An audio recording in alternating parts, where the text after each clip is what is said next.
नमस्कार, स्वाभिमानी TV news चॅनलच्या बातमीपत्रात आपलं स्वागत। धुळे तालुक्यातील बोदगाव विकास सेवा सोसायटीच्या निवडणुकीत उल्हास पाटील झाले विजयी। धुळे तालुक्यातील बोदगाव येथील विविध कार्यकारी सेवा सहकारी सोसायटी 2025 ते 2030 या कालावधीसाठीची निवडणूक प्रक्रिया पार पडली।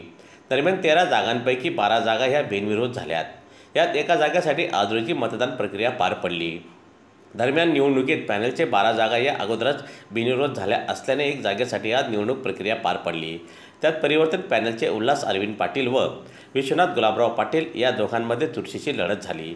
दरम्यान परिवर्तन पॅनलचे उल्हास अरविंद पाटील यांना 111 मते मिळाली तर विश्वनाथ गुलाबराव पाटील यांना 68 मते मिळाली, तर 11 मते हे बाद झाली। 190 सभासदांनी आपला मतदानाचा हक्क बजावला। यात उल्हास अरविंद पाटील हे विजयी झाल्याने कार्यकर्त्यांसह बोदगाव ग्रामस्थांनी गुलाल उधळत गावात जल्लोष साजरा केला। सदरील निवडणूक प्रक्रियेचे कामकाज निवडणूक अधिकारी योगेश पाटील व सहकारी अमोल इंडाईत यांच्या अध्यक्षतेखाली निवडणूक प्रक्रिया पार पडली। 2025 ते 2030 या पंचवार्षिक निवडणुकीसाठी आतापर्यंत आज परिवर्तन पॅनलचे 11 उमेदवार हे बिनविरोध होते आणि एका जागेसाठी ओबीसी इतर मागासवर्गीय जागेसाठी जी लढत होती त्या लढतीत मी बोदगाव या गावातील ग्रामस्थातील उल्हास अरविंद पाटील हा माझा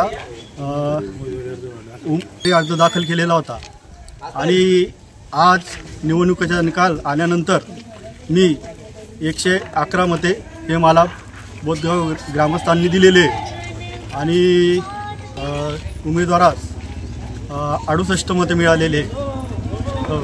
तर या सर्व विजयाचे श्रेय मी माझ्या पूर्ण ग्रामस्थांना सहकाऱ्यांना देऊ इच्छितो। धन्यवाद। की मला 111 मते मिळालेली आहे। एकूण 190 मतदान झालेलं होतं। 190 पैकी 111 मतांनी विजयी झालेलो आहे मी।